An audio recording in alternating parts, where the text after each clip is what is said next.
দাদা আমানকের এই যে বাদাম চাষ দেখো তো, আমানকের এই বাদাম চাষে ঘটে জমিন বাছা হয় আর কি, যাকে ঘাস মারা কয়।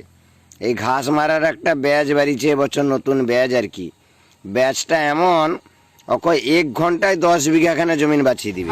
কোনো ব্যাপার নেই, আমি ব্যাচটা দেখাই দিই। দেখো এই ব্যাচের লিডারকে দেখো ছুটে দিয়ে, দেখছো? ব্যাচটা বুঝতে দেখো, জমিন বাছা আরম্ভ করছে। কোনো ব্যাপার না, শাঁক শাঁক বাছি দেয় রে।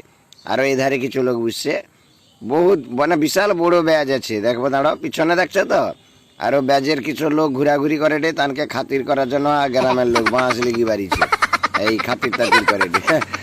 মানে আশ্চর্য ব্যাপার, যেন ওরু মানেই চাষ করছে, ওরু মানেই জমিনের মালিক।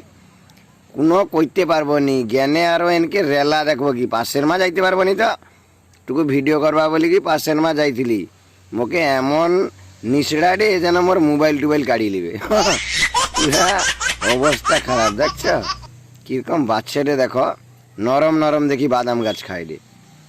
সে যেন রাজার বেটা সব আর কি। না রাজার বেটা তো ঠিক, আমার নেই ভিখারি, রাজার পৌমনকে যেন চাষ করছি আর কি। এনকে দেখি সব লোক কাজ করতে পারো, একটা জিনিস লাভ আছে, এনেকেও পয়সা লাইনি, পেটে শুধু খায়। আর এনকের ব্যাজের নাম হবে লঙ্কাপুরি ঠিকাপাটি।